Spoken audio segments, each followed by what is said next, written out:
Ações políticas mal planejadas podem ter consequências catastróficas.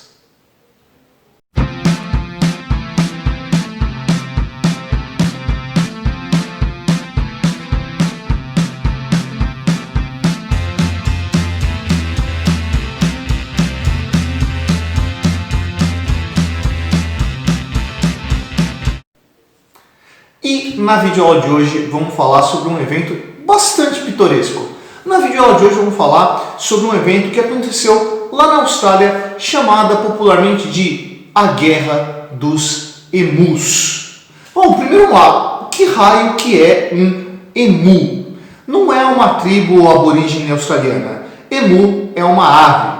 Essa ave aqui, né? Que raio de ave é essa aí? É uma ave aparentada das emas e dos avestruzes.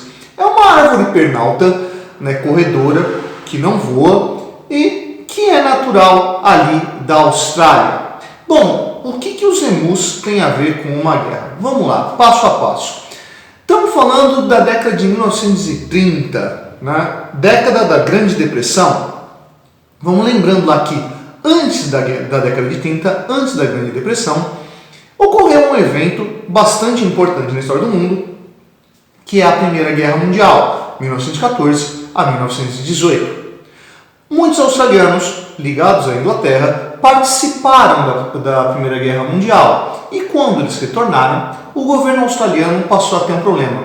O que fazer com essa quantidade de veteranos que a gente tem aqui e que não tem muito como ocupar esse pessoal? Então a gente tem uma mão de obra excedente que pode vir a ser um problema se você gerar uma camada gigantesca de desempregados. Mas, como a Austrália é um território bastante vasto, o governo australiano resolveu, bom, vamos ocupar o oeste da ilha, né? Vamos ocupar o oeste da Austrália, que é uma área muito pouco ocupada, e vamos então ceder terras para esse pessoal, para que eles possam lá tornarem-se úteis à sociedade. Como? Vamos fazer plantação, né? Então, plantação de trigo principalmente, criação de gado, vamos para lá, vamos conceder o lote para vocês e daremos subsídio a vocês para que vocês possam produzir dentro dessa área.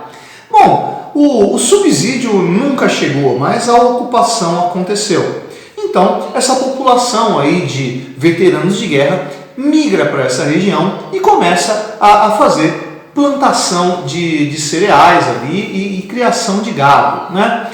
Eis que aquela terra tinha dono, mas não um dono humano com uma legislação que regulamentasse, que organizasse toda essa divisão de terra. O dono eram os emus, né? Essa ave pitoresca, né, é uma ave migratória que no momento em que os lotes foram distribuídos, né, entregues, eles estavam no período de reprodução, então eles migravam para um outro espaço, né, se reproduziam e acabado o período de reprodução, eles voltavam a essa região, né?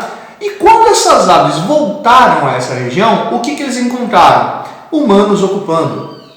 Você acha que os emus acharam ruim? Pelo contrário, eles adoraram. Porque quando eles chegaram ali, o que eles viram? Cara, temos agora plantação, grãos pra caramba, parte da alimentação dos emus, né? Água represada para abastecer o gado. Então os emus voltaram para a terra deles e se encontraram num paraíso, né? Então, beleza, agora é só parar para comer. Aí você pensa comigo, bom, então, solução fácil para evitar que os emus invadam as terras. Bote cercas, espante os emus, dá um jeito nisso aí. Pois é, a coisa não foi tão simples. O problema é que o primeiro registro que teve dessa migração de emus para aquela região, a gente está falando de grupos que vão aí superar a casa de 20 mil indivíduos. Então, esses mais de 20 mil emus que vão chegar nessa região, não vai ser uma cerquinha qualquer que vai impedir o avanço dessas aves. Elas vão começar a arrebentar essas cercas, atravessar cercas para poder comer aquele trigo, tanto o que ainda não tinha sido colhido, quanto aquilo que estava nos estoques. Bom, então, basta que você reforme a cerca, reforce a cerca, expulse. Pior, a Austrália já tinha um problema com pragas animais há muito tempo, né? E uma delas causada também por intervenção humana. Ainda durante a época da colonização, que foi colonizado por ingleses, os ingleses resolveram levar para a Austrália coelhos, né? tanto coelho para criação, quanto coelho que foi abandonado para uma prática comum que existia na cultura inglesa, que era a caça, né? Só que o coelho não tinha nenhum predador natural na Austrália. E como você sabe, coelho se reproduz pra caramba. Essa reprodução acelerada dos coelhos transformou os coelhos em praga, né? Os ingleses até tentaram dar um jeito, trouxeram raposas para tentar caçar os coelhos. Só que os predadores da região não gostaram do coelho, mas gostaram bastante de raposa. Comeram as raposas e não tinha raposa suficiente para comer os coelhos. Nenhum outro animal estava lá para poder apreciar esse petisco, né? Então, quando os emus romperam as cercas, quem invadiu os terrenos foram os coelhos. Então, agora estavam lidando com duas pragas. Uma praga da região, o emu, né, que estava simplesmente retornando ao território que um dia foi dele, e os coelhos que foram levados para lá e que estavam devastando essas plantações. Bom, então, no mês de outubro de 1932, né, bem durante a Grande Depressão, esses agricultores locais vão começar a requisitar ao governo algum tipo de intervenção. Né? Precisamos de algum tipo de ajuda para tentar combater esses emus que estão aqui devastando as plantações australianas, né? Contaminando a água, prejudicando o pastoreio. Então, precisamos de auxílio. O governo vai começar a se articular, né? Então precisamos dar um jeito nisso, porque nem recursos a gente tinha dado para o pessoal poder produzir, né? Tinha sido prometido, não aconteceu, então temos que reagir a isso. Como reagir a esses animais? Lembre-se que essa população que foi ocupar essa terra, desculpa, era formada por veteranos de guerra. Então, eles que já tinham experimentado metralhadoras durante a Primeira Guerra Mundial, vão falar, olha, isso aqui é um tipo de ferramenta eficiente para se livrar do emu. Arruma um armamento para a gente aqui, a gente usa contra os emus e não tem problema. Bom, o governo australiano não achou muito seguro armar essa população de veteranos para que eles atacassem os emus. Né? Um tiro mal dado, uma ação mal coordenada, poderia levar à morte de seres humanos, que poderia gerar uma guerra civil naquele território. Então, o que o governo faz? Fala, não, peraí, vamos mandar militares, né? Vamos mandar tropas regulares, organizadas, para poder se livrar dos emus. E quem foi o responsável por coordenar essas tropas foi o Major Meredith, né? Que se tornou o responsável por isso, e a ação, né, deveria começar imediatamente. No entanto, foi bem durante a época de chuvas, então as chuvas dispersavam os emus, então ainda demorou um prazo, né, para que tivesse a resposta, o que ia gerando a insatisfação daqueles colonizadores locais, desses veteranos, que apesar da chuva ter dispersado os emus, não expulsou eles de lá. Né? Eles vinham então em pequenos grupos que atacavam as plantações e roubavam as colheitas.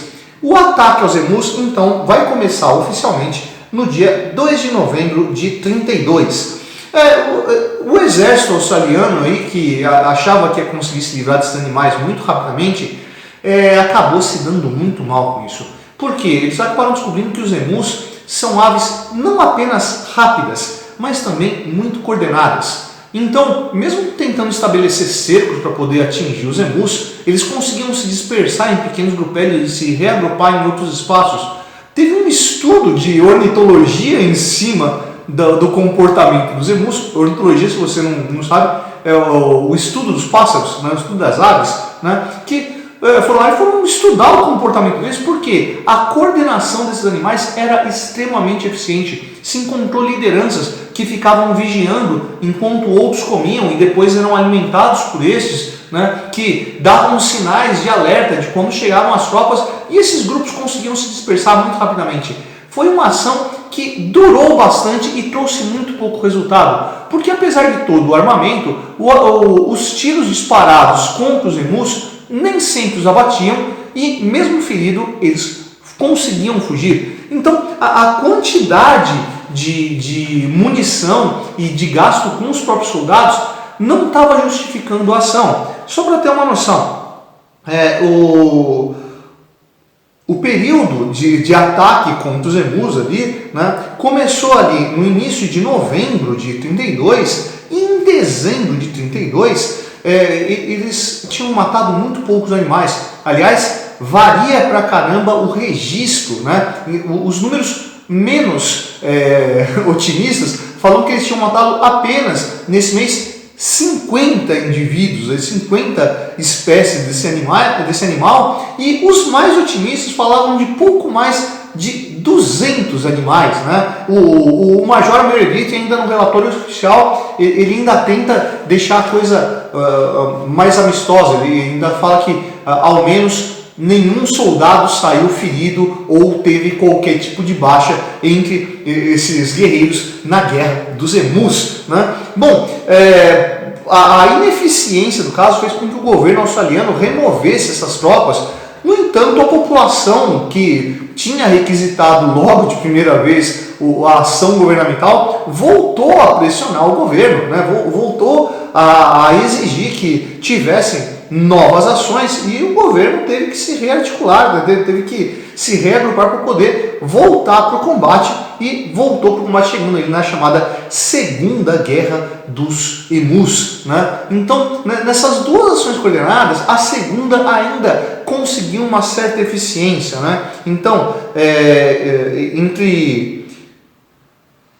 num mês que durou, de dezembro de 32, quando voltou o ataque a esse território tentando combater os emus, o resultado foi um pouco melhor, né? Eles conseguiram montar 986 emus mortos. Lembra que os números que apresentavam da quantidade de emus falavam ali de mais de 20 mil indivíduos. Matar menos de 1.000 era completamente insignificante. E o pior, a contabilidade de munição utilizada dizia que se gastou nesse conflito, na Segunda Guerra dos Emus, 9.860 cartuchos. Ou seja, a cada 10 balas se matava um emu. Tamanho a coordenação desses animais. O próprio Meredith, né, quando ele faz o relatório, ele compara a coordenação dos emus e a capacidade de estratégia e de fuga deles aos guerreiros Zulu da África do Sul durante os conflitos que aconteceram lá ainda durante o século XIX.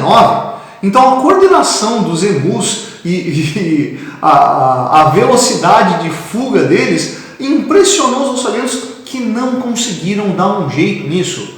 Obviamente a mídia adorou isso e deitou e rolou em cima dessa notícia. Começou a divulgar o massacre de emus que a Austrália ao menos estava tentando fazer. E óbvio que grupo ambientalista vai aparecer nesse momento e começar a questionar esse tipo de ação, que fez com que o governo australiano acabasse com aquilo e dissipasse qualquer tipo de ação governamental. Afinal de contas, estava ficando feio para a ação do governo.